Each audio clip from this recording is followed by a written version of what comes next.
Good morning, everybody. We are in 2 Kings 21, I believe, this morning. I'll give you a little tour around my current AO. Pack hanging up there. Tripod. Poncho hooch. Snow. Fire. Coffee. Let's, as nothing fancy says, dock you into the mothership. There we go.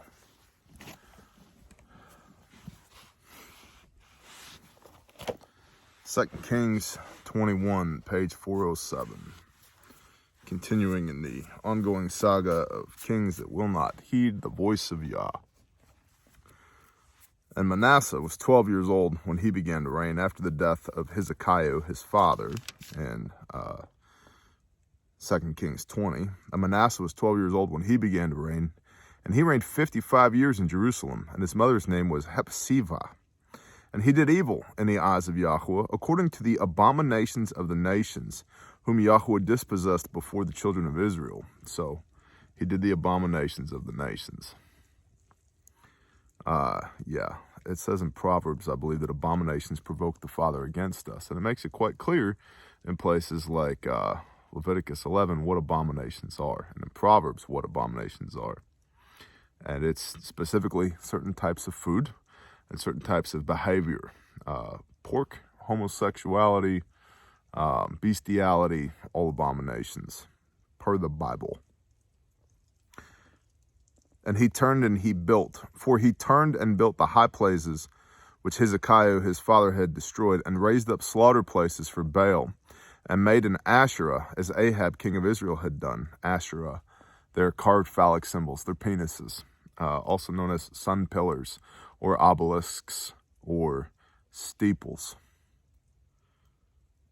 And made an Asherah, as Ahab king of Israel had done, and he bowed himself to all the host of the heavens, and served them. He didn't serve Elohim. He worshipped angels, the host of the heavens. And he built slaughter places in the house of Yahweh, which Yahweh had said, in Jerusalem I put my name. And he built slaughter places for all the host of the heavens in the two courtyards in the house of Yahweh. So he took the pagan abomination and put Yah's name on it, which is the commandment, don't take the Lord's name in vain. That's what it means. Don't put Yah's stamp of approval on your bullcrap. Your form of worship. Well, that's not what it means to me. It means this. Yah hates that. And he made his son pass through the fire, Molech, and practiced magic and used divination and consulted spiritists and mediums. He did much evil in the eyes of Yahweh to provoke him. So that's the other thing to understand here. Evil and abominations provoke the Father against you. Then you wonder why, your life's not going the way it should be going. Because you've literally pissed God off. And he placed a carved image of Asherah, phallic symbol, steeple, obelisk. He placed a carved image of Asherah that he made in the house, which Yahweh had said to David and to Solomon his son, in the temple. In this house and in Jerusalem, which I have chosen out of all the tribes of Israel, I put my name forever. And no more shall I cause the feet of Israel to move from the soil which I gave their fathers, only if they guard to do according to all that I have commanded them, and according to all the Torah that my servant Moshe commanded them. So the Father commissioned this temple to guard to do the Torah, and yet Manasseh puts a phallic symbol in it. What does it do? It pisses the Father off. But they did not obey, and Manasseh led them astray to do more evil than the nations whom Yahweh had destroyed before the children of Israel. So now Israel is so far out of line, they're doing worse stuff than the nations that the Father commanded them to utterly destroy in Joshua when they go into the land to dispossess them of the land. And Yahweh spoke by his servants the prophets, saying, because Manasseh, king of Judah, has done these abominations, having done more evil than all the Amorites who were before him, and also Judah, and made Judah sin with his idols. Therefore, thus said Yahweh Elohim of Israel, see, I am bringing such evil upon Jerusalem and Judah that both ears of those who hear it shall tingle. And I shall stretch over Jerusalem the measuring line of Shomeron, and the plummet of the house of Ahab, and shall wipe Jerusalem as one wipes a dish, wiping it and turning it upside down. I'm going to measure them by the standard that I measured Shomeron with. Samaria, the Samaritan woman, the good Samaritan. And I shall forsake the remnant of my inheritance and give them into the hand of their enemies. And they shall be for a prey and for a plunder to all their enemies, because they have done evil in my eyes and have provoked me since the day their fathers came out of Mitzrayim, even to this day. And so some will make the replacement theology argument. See, Israel done messed up, and so the Father forsook them. He abandoned them. He turned his face from them, and that's why the church today is the Father's chosen people. Well, look at what they did, Israel did, that brought that upon them, and ask yourself, honestly, is the church any better? Now, replacement theology is wrong, because if you read the entire book, you see how this ends up. You see how it turns out. But if that's the argument, because Israel messed up, now the church is the Father's chosen people, what is the church doing? And also Manasseh shed very much innocent blood until he had filled Jerusalem from one end to another, besides his sins with which he made Judah sin, in doing evil in the eyes of Yahweh. And the rest of the acts of Manasseh and all that he did and the sin that he committed, are they not written in the book of the annals of the kings of Judah? So Manasseh slept with his fathers, and he was buried in the garden of his own house, in the garden of Uzzah. They didn't bury him with the rest of the kings. He was such a scumbag that they buried him in his own house. And his son Ammon reigned in his place. And Ammon was 22 years old when he began to reign, and reigned 2 years in Jerusalem. The name of his mother was Meshumeleth, the daughter of Harutz of Yotavah. And he did evil in the eyes of Yahweh, as his father Manasseh had done, and walked in all the ways that his father had walked, and served the idols that his father had served, and bowed himself to them, and forsook Yahweh Elohim of his fathers, and did not walk in the way of Yahweh. See, Yah doesn't forsake anybody that doesn't forsake him. You give up on him, he gives up on you, man. But he's a long-suffering and patient God. How many of these bad kings have we read and read and read? Hundreds of years that this has taken place before finally the Father goes, you know what? How many times do I have to tell you? And the servants of Ammon conspired against him and killed the king in his own house. But the people of the land struck all those who conspired against the king Ammon, and the people of the land set up his son Yoshiyahu to reign in his place. And the rest of the acts of Ammon which he did, are they not written in the book of the annals of the kings of Judah? See, this is why the Father didn't want his people to have a king in the first place. He is their king. He is their God. We look at worldly kings today as air quote believers and put ourselves under their authority, and we fear them far more than we fear the Father. What a mistake. And he was buried in his burial place in the garden of Uzzah, and his son Yoshiyahu reigned in his place. And Yoshiyahu was 8 years old when he began to reign, and he reigned 31 years, so clearly he had advisors. Clearly there were other people contributing to this kingdom than the 8-year-old, one would hope. And his mother's name was Yedidah, the daughter of Adiyah of Botzkath. And he did what was right in the eyes of Yahweh, and walked in all the ways of his father David, and did not turn aside to the right or to the left. And it came to be in the 18th year of King Yoshiyahu that the king sent Shaphan the scribe, son of Atzalahu, son of Meshulam, to the house of Yahweh, saying, Go up to Hilkiyahu, the high priest, and let him weigh the silver which has been brought into the house of Yahweh, which the doorkeepers have gathered from the people. Let them give it into the hand of those doing the work, who are the overseers of the house of Yahweh. And let them give it to those who are in the house of Yahweh doing the work, to strengthen the breach of the house, to the carpenters and the builders and to the stonemasons, and to buy timber and hewn stone to strengthen the house. However, let not the silver be given into their hands be reckoned with them, for they are acting trustworthily. And Hilkiyahu the high priest said to Shaphan the scribe, I have found the book of Torah in the house of Yahweh. And Hilkiyahu gave the book to Shaphan to read it. And Shaphan the scribe came to the king, and brought the word of the king Again saying, your servants have gathered the silver that was found in the house and have given it into the hand of those who do the work, who oversee the house of Yahweh. And Shaphan the scribe informed the king, saying, Hilkiah the priest has given me a book. And Shaphan read it before the king. And it came to be, when the king heard the words of the book of the Torah, he tore his garments. And the king commanded Hilkiah the priest, and Ahikam the son of Shaphan, and Akbor the son of Milkiah, and Shaphan the scribe, and Asaiah the servant of the king, saying, Go, inquire of Yahweh for me, for the people, and for all of Judah, concerning the words of this book that has been found.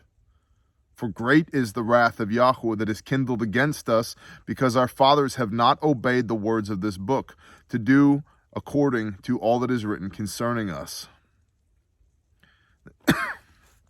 And Hilkiah the priest, and Ahikam, and Akbor, and Shaphan, and Asaiah went to Huldah the prophetess, the wife of Shallum, son of Tivka, son of Harhas, keeper of the wardrobe. Now she was dwelling in Jerusalem in the second quarter, and they spoke with her. She said to them, Thus said Yahweh, Elohim of Israel, say to the man who has sent you to me. Now, see, they didn't go to the temple to go ask Yah. They went to this lady, the prophetess, Huldah. Thus said Yahweh, see, I am bringing evil on this place and on its inhabitants, all the words of the book which the king of Jehudah has read, because they have forsaken me and burned incense to other mighty ones to provoke me with all the works of their hands. And so my wrath shall be kindled against this place and not be quenched. Incense and works of my hands, man, I just get an image of the Catholic Church when I think about that. All the relics, the Mass, the stained glass windows, the wardrobe of the Holy Father. What talk about an abomination right there. You refer to anyone but Yah as the Holy Father. And the king of Judah, who sent you to inquire of Yahweh, say this to him. Thus said Yahweh, Elohim of Israel, as for the words which you have heard, because your heart was tender, and you humbled yourself before Yahweh, when you heard what I spoke against this place and against its inhabitants, that they would become a ruin and a curse, and did tear your garments and weep before me, I also have heard, declares Yahweh. Therefore, see, I am gathering you to your fathers, and you shall be gathered to your burial site in peace, so that your eyes do not see all the evil which I am bringing on this place. And they brought this word to the king. So she said, they discover the book of the Torah in the temple, and they read it, and they go, dang, man, we are not doing any of the stuff we're supposed to be doing. Obedience brings blessings. Disobedience brings curses. Yah's going to smoke this place. He said, go ask Yah. So they talk to the prophetess, who talks to Yah, and what does she say? Yup. However, tell the king, because he's been diligent and obedient in this, he won't see the evil that I, Yahweh, am bringing on this place. And this, I guess, warrants a brief conversation about the nature of Yah. Yah's bringing the evil here, not some malevolent band of angels, not Satan, Yah. Because he is righteous and he is long-suffering.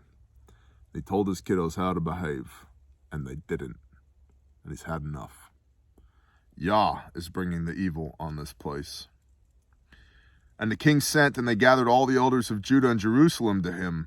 And the king went up to the house of Yahweh with all the men of Judah and all the inhabitants of Jerusalem with him, and the priests and the prophets and all the people, both small and great.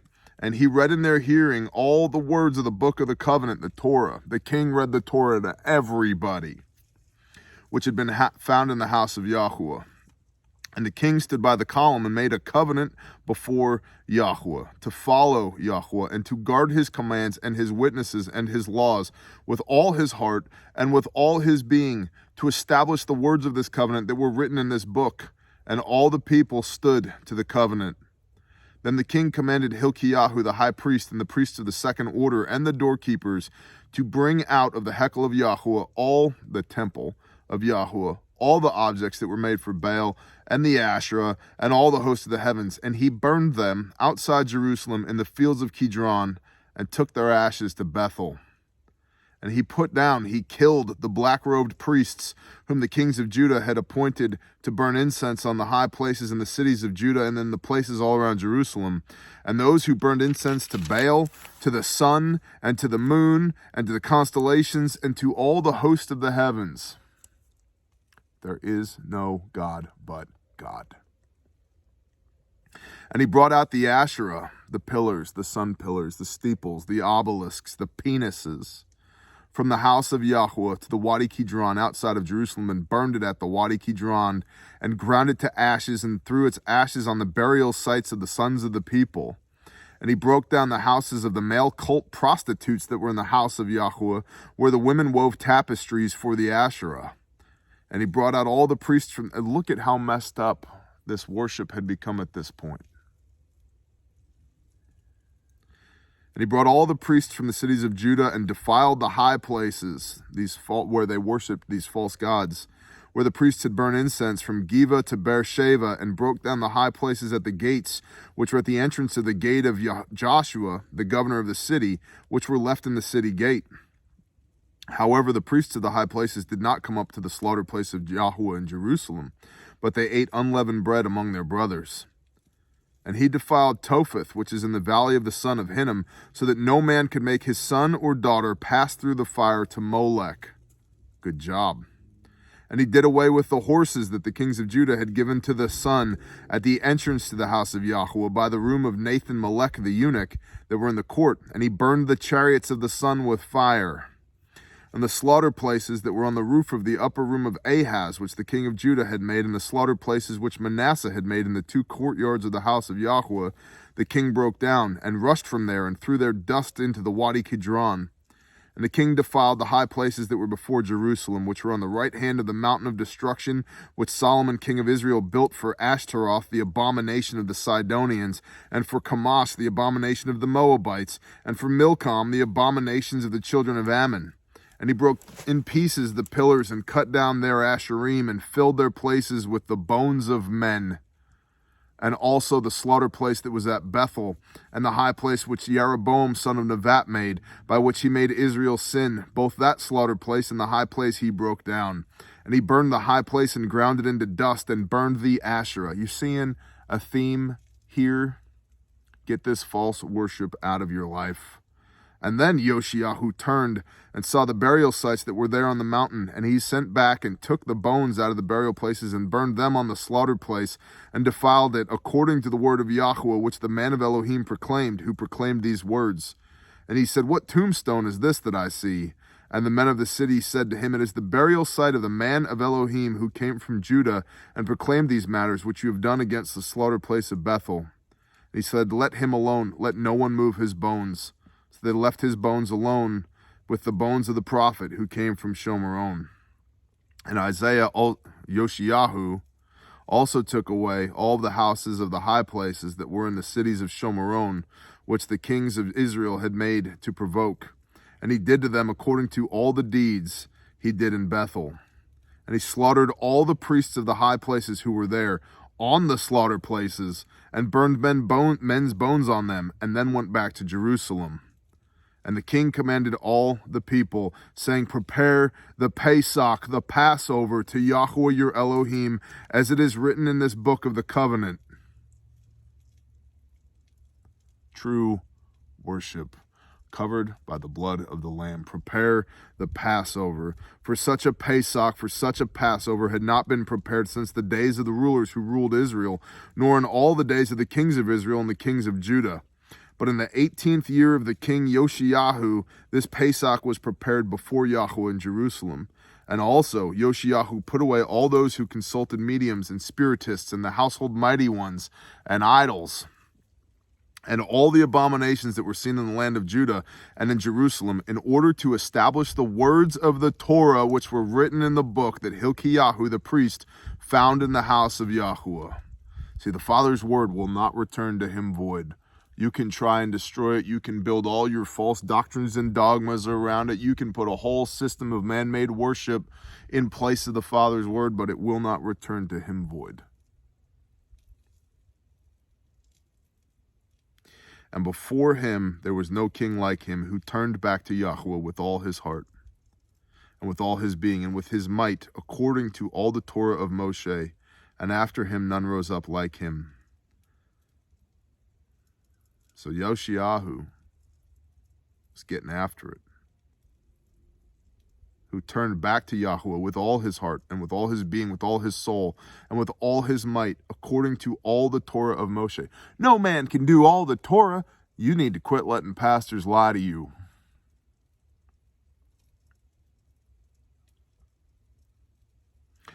Yoshiyahu did,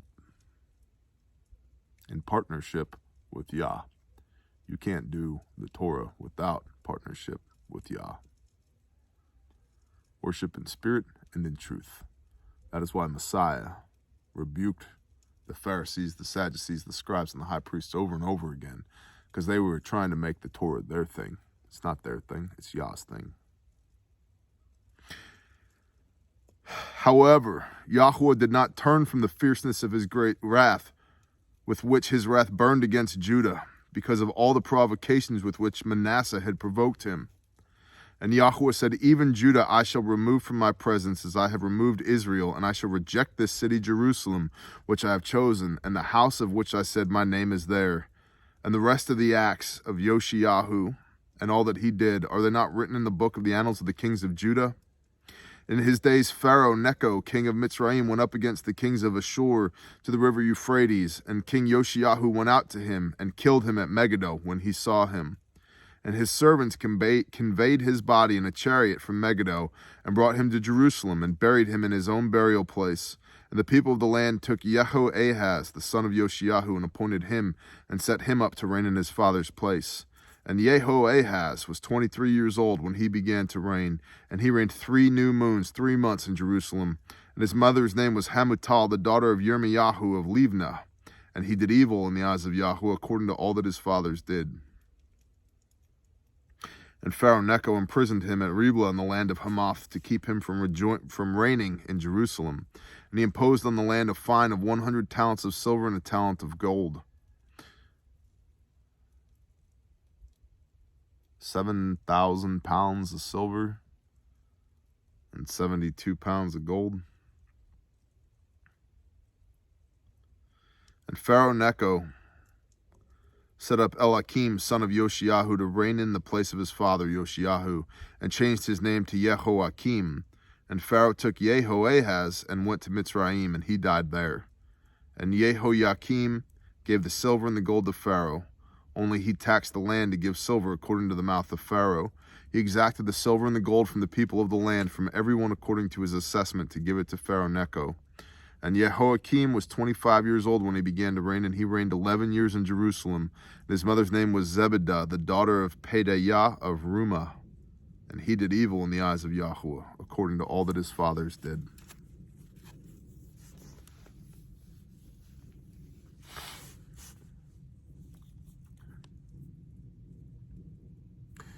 Yoshiyahu got after it. What he did was righteousness. But Judah, the kingdom of Judah, had earned its judgments from Yah, and Yah said he would judge him. And so he did. He's gonna. But he also told Yoshiyahu, you won't see this judgment. You'll be gathered to your people in peace. And he was. Well, he was killed by Pharaoh Necho, but he didn't see his beloved Judah destroyed by the Father. He was spared that. Bless y'all. Shalom.